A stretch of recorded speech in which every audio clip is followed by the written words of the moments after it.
masuk ke bab yang berjudul khalwah, berkhalwat. Berkhalwat secara bahasa berarti menyepi, bersunyi-sunyi. Ya. Khalwat itu bersunyi-sunyi, gitu bahasa konyolnya lah. Karena kalau khala artinya sesuatu yang sunyi, sepi. Ini adalah salah satu daripada ruknut thariq, salah satu daripada rukun thariqah, rukun tasawuf. Jadi kalau orang belajar tasawuf cuma ngaji-ngaji kitab, itu belum disebut bertasawuf. Cuma baca-baca wirid, belum. Cuma diskusi-diskusi, belum, masih jauh. Kalau cuma ngaji kitab namanya ilmu tasawuf. Di kampus banyak profesor doktor pakar ilmu tasawuf. Di pesantren banyak kiai-kiai ngerti kitab tasawuf. Tapi apakah dia bertasawuf belum tahu. Maka jangan heran beberapa kiai-kiai yang tidak bertasawuf secara amali, mereka sering malah mengejek ahli-ahli zikir. Usah belajar zikir tergila. Para kiai. Kiai macam apa begitu tuh? Ya.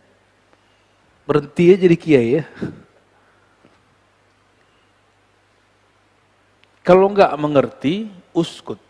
Falyakul khairan au liyasmut. Itu sunnahnya. Kita coba lihat penjelasan daripada Imam Zarruq. Imam Zarruq ini salah satu mujaddid dalam ilmu kerohanian. Dia pakar mazhab Maliki dan menguasai tarekat Sufi. Thariqahnya namanya Syaziliyah. Beliau punya kitab banyak dan sangat bagus sekali. Bisa menjadi jawaban bagi orang yang bertanya tentang apa itu tasawuf. Judul kitabnya Qawaidut Tasawuf. Kaedah-kaedah tasawuf. Semua persoalan tasawuf dia jawab. Kata orang kalau udah sufi gila, dia jawab. Kata orang kalau sufi itu nanti meninggalkan dunia, dia jawab. Itu nggak benar semua. Kata orang kalau sudah jadi wali nggak sholat, itu nggak benar semua. Dia jawab dengan dalil yang kuat. Di sini beliau menjelaskan mengenai apa itu khalwah. Kita sudah pernah membahas tentang uzlah. Uzlah itu menjauhkan diri dari keramaian. Masuk ke hutan, masuk ke goa. Itu uzlah. Salah satu perintah di akhir zaman, kalau tidak mengerti peta fitnah akhir zaman, dianjurkan untuk uzlah. Ke gunung-gunung, ke hutan-hutan, supaya tidak terkena kekacauan akhir zaman. Cuma dasar iblis berbaju ustadz,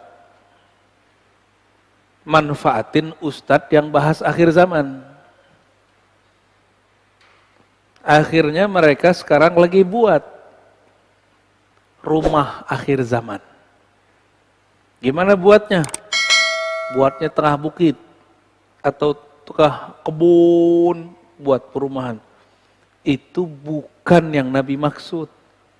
Yang Nabi maksud itu sendiri, pergi ke dalam hutan sendiri. Kalau buat komplek di tengah hutan, itu bukan perumahan akhir zaman. Itu namanya ihya'ul mawat. Menghidupkan tempat yang tadinya tidak diolah. Tapi dasar umat ini lugu, percaya-percaya aja. Padahal lagi ada yang nipu tuh, ada setan nyamar. Hati-hati. Maka ustadz-ustadz akhir zaman yang membahas akhir zaman harus hati-hati dengan si pembisik-pembisik yang sebenarnya dia setan itu. Setan bertubuh manusia. Dia lagi bisnis, manfaatin agama. Umat betul lugu. Kita sudah berapa kali Pak dengar berita orang ketipu karena kafling atas nama agama, benar nggak?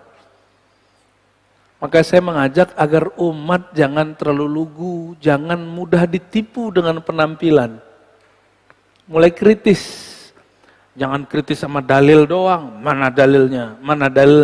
Semuanya harus dikritisi. Kecuali kepada guru yang benar-benar guru, maka kita beradab di depan beliau. Sama orang yang nyamar-nyamar gitu nggak usah ya. Jadi ini beda dengan uzlah. Uzlah sendiri-sendiri. Kalau khalwat bersunyi dalam keramaian boleh. Masjid ini mungkin tidak cocok untuk tempat khalwat, tapi kalau musola itu sangat cocok. Ya. Al-khalwah akhassu min al-uzlah wa hiya wa bihajha wa suratiha nau'un min al-i'tikaf. Khalwat itu lebih khusus daripada uzlah. Lebih khusus, kalau uzlah kita pergi, ya, kalau ini lebih ringan sebenarnya. Walakin ini nau'un min al-i'tikaf, ini bagian dari i'tikaf. Jadi sebenarnya bisa di masjid seperti ini, lantai 2 ini sebenarnya bisa dipakai i'tikaf. Dan gak mesti bulan puasa. Karena bulan puasa, mohon maaf ya Pak Pengurus, yang nyeting i'tikaf bukan ustadz. Akhirnya ala-alaan, tahu ala-alaan. I'tikaf, tapi isinya bukan i'tikaf. Nabi i'tikaf bulan puasa 10 hari terakhir. Apa yang Nabi buat? Nabi membuang semua aktivitas duniawinya.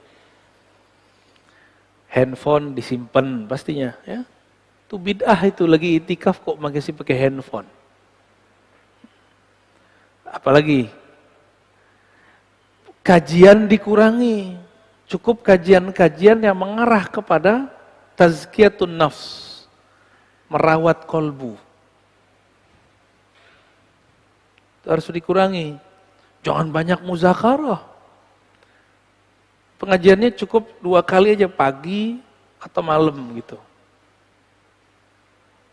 Atau sore sebelum berbuka. Jangan banyak-banyak. Banyakin waktu untuk tafakkur, untuk zikrullah, untuk khataman Quran, untuk sholat. Kita ini 11 bulan udah kebanyakan pengajian, ngamalinnya belum.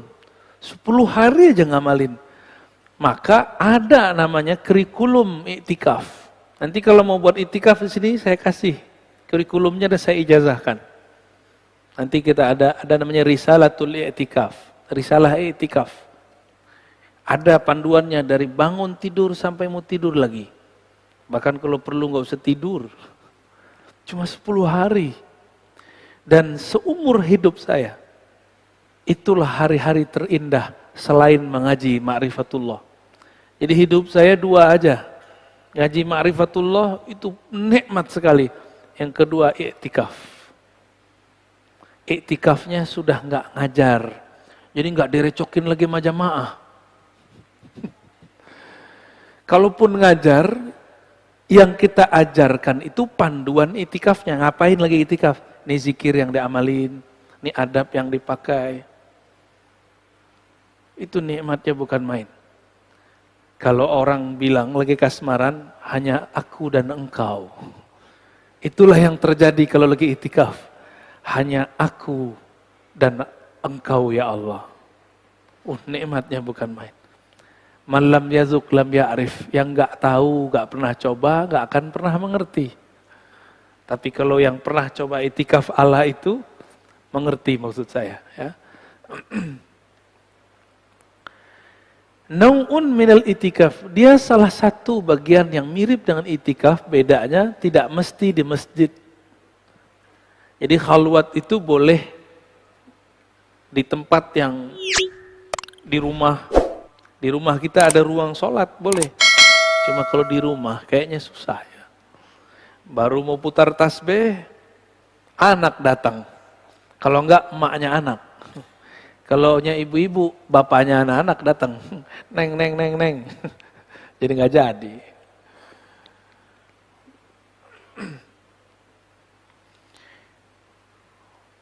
Walakin la fil masjid wa rubama kanat fi. Boleh di masjid, boleh di luar masjid. Nabi sebelum beliau bertugas jadi seorang rasul, beliau sudah nabi. Di mana beliau berkhalwat? Gua Hira. Nabi Musa Tur Sina. Nabi Yunus Goa Nun, perut ikan. Semuanya berkhalwat. Maka saya sangat menyarankan kepada santri-santri yang berkader jadi dai, dia harus belajar khalwat kepada mursyid-mursyid thariqah. Supaya mata nggak hijau melihat amplop sama ngelihat jamaah.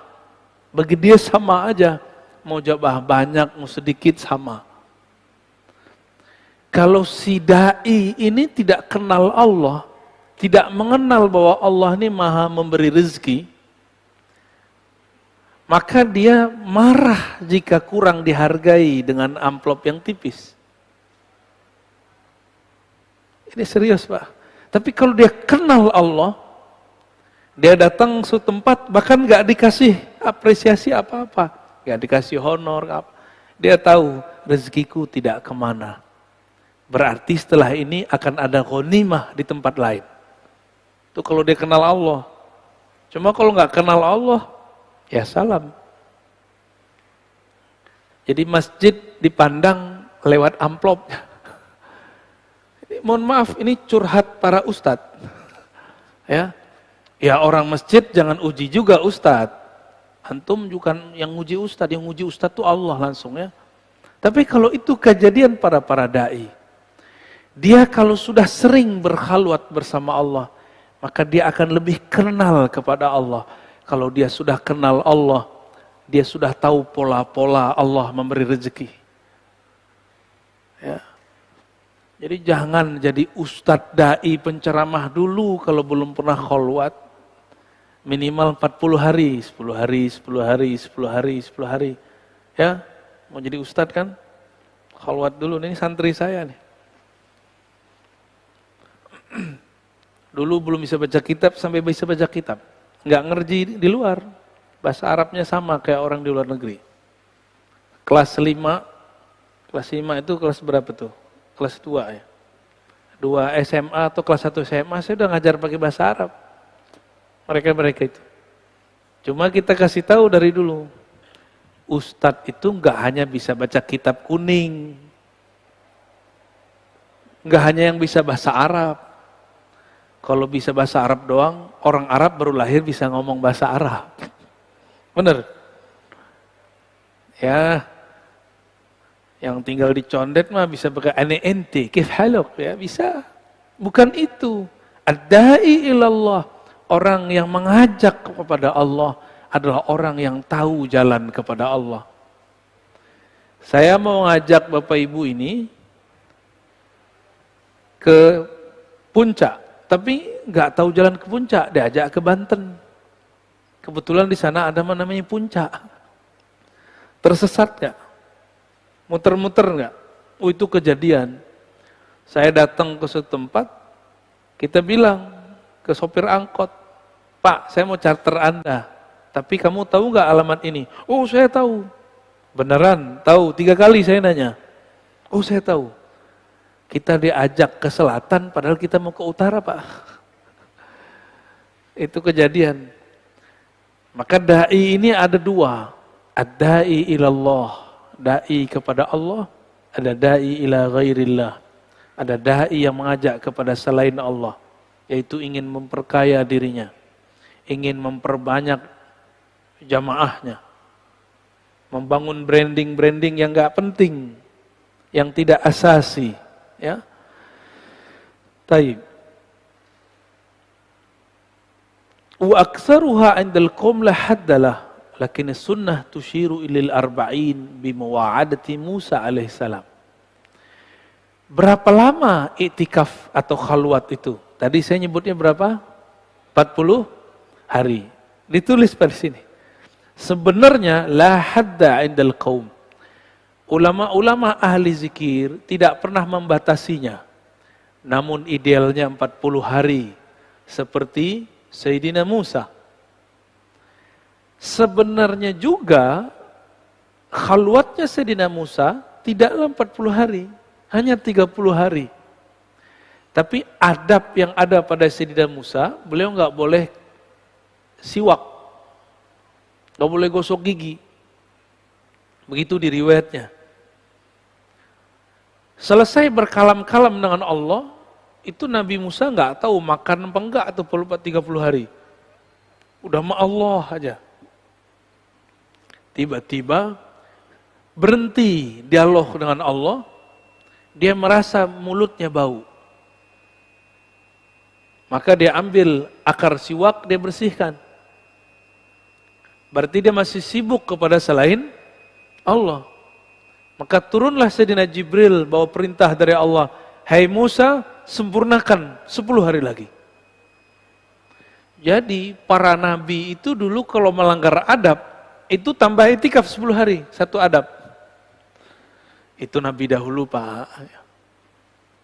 Kalau ulama sekarang zamannya rukhsah. Bener, mau dirukhsah ya. Tapi masih ada kiai kita yang ketat. Ya, di Banten ada Abu Yamun Fasir ya. Itu kalau datang cuma minum air putih. Berapa hari? 14 hari.